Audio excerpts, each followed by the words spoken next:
The side valve or flathead design is an interesting, very uncommon valve train that is almost dead today. Going back 80 and more years in the past, it was fairly common and often used due to its simplicity and low price. Today, with a much higher engine efficiency standards, it would not be worth it for an automobile, but its main advantages were the reasons why they were so popular, especially in the USA.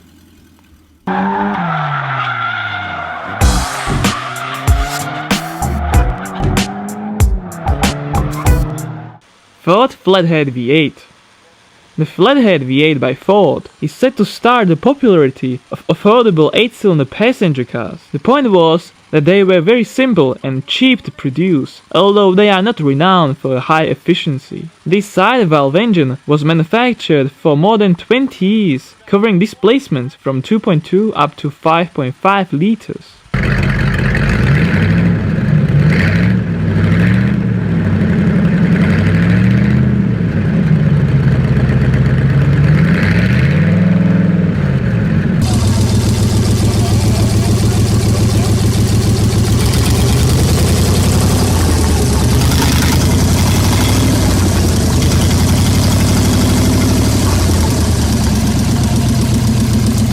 That's awesome.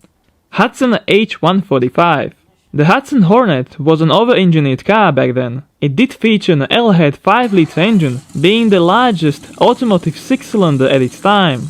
The engine, equipped with a twin-barrel carburetor, was capable of almost 150 horsepower, which could have been a lot higher with a proper race stuff installed. The Hudson Hornet crushed its rivals at any racing events it appeared on.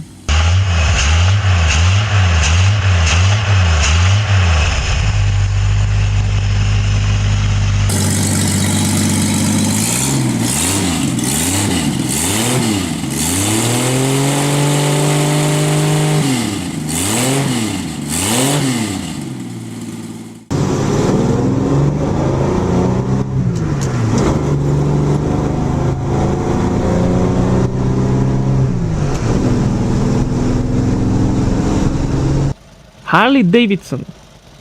Between 1919 and 1969, Harley-Davidson also produced some side valve engines. It started with the DL, RL and WL models, using both single and twin-cylinder engines. The DL and RL series had an interesting lubrication system called total loss oiling. When the engine oil was distributed into its places, it was either burned or ejected overboard.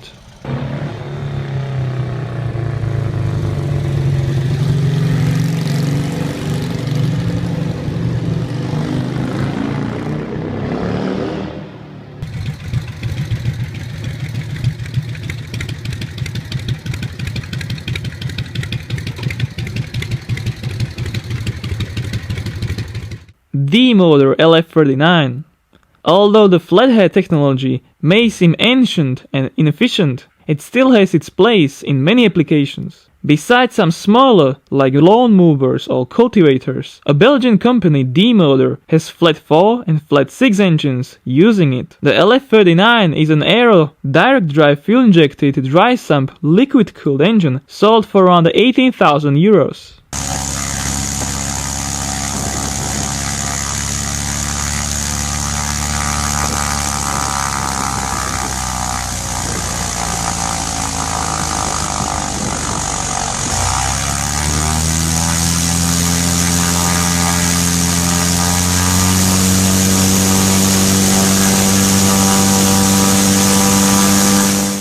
Cadillac LHead V8.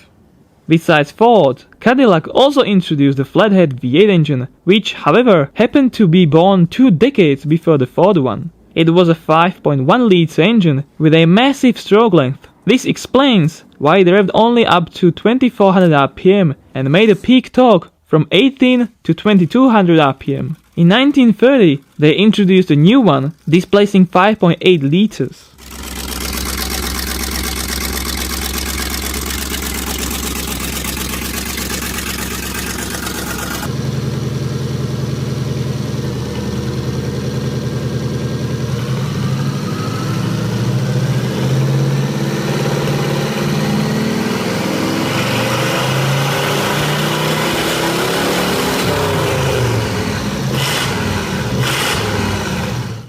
Packard Flathead Inline 8, the straight 8 engine and Flathead valve train system, two uncommon features combined in just one package. Packard was making such engines for many years, with the largest one displacing almost 5.9 liters. They normally have 9 crankshaft bearings and are incredibly heavy. The number of 1,000 pounds is often used, including the tranny of course.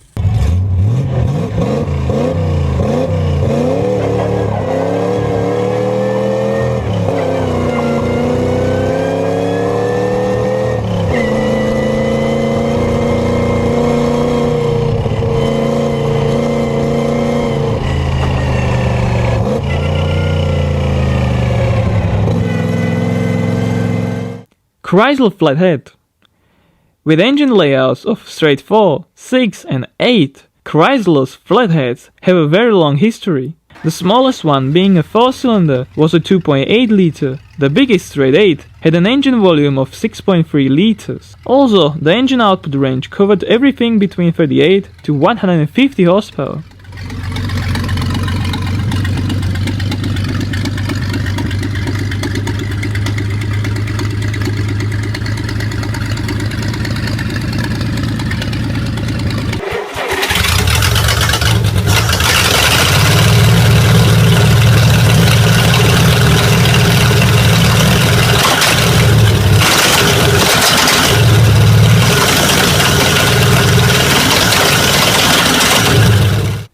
BMW R12.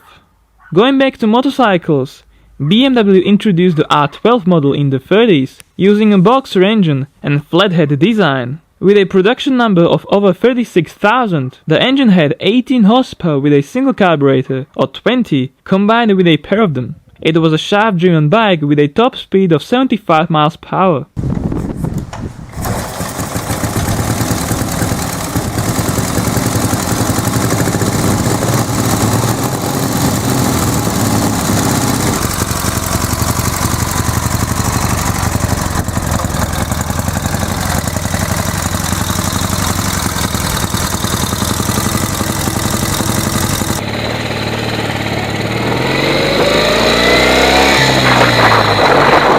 Cadillac V16 Series 90.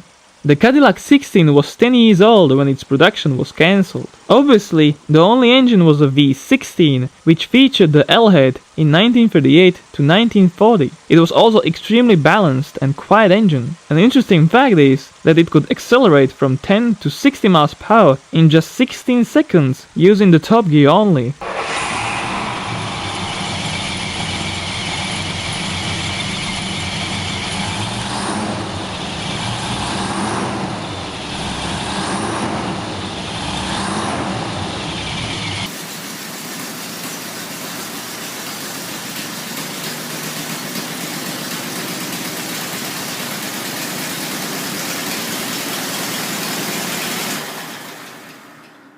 Willys L134 Goat Devil.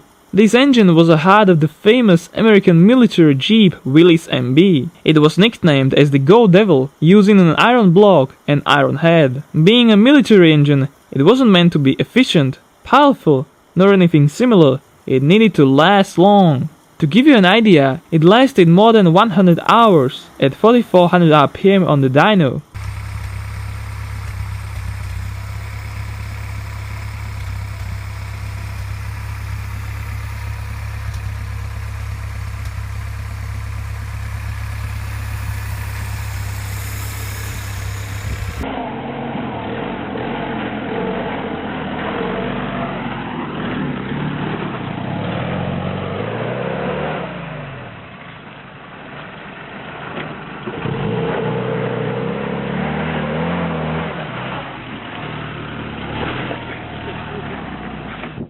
Pontiac Flathead Inline 6. Pontiac's straight 6 series lasted from 1920s until 1960s. Engines built within it had the same amount of cylinders naturally, but their valve train was different over time. It started with the split head, overhead valve, overhead cam, and even the flathead appeared in 1935. The units with the LHead displaced from 3.4 to 4.8 liters.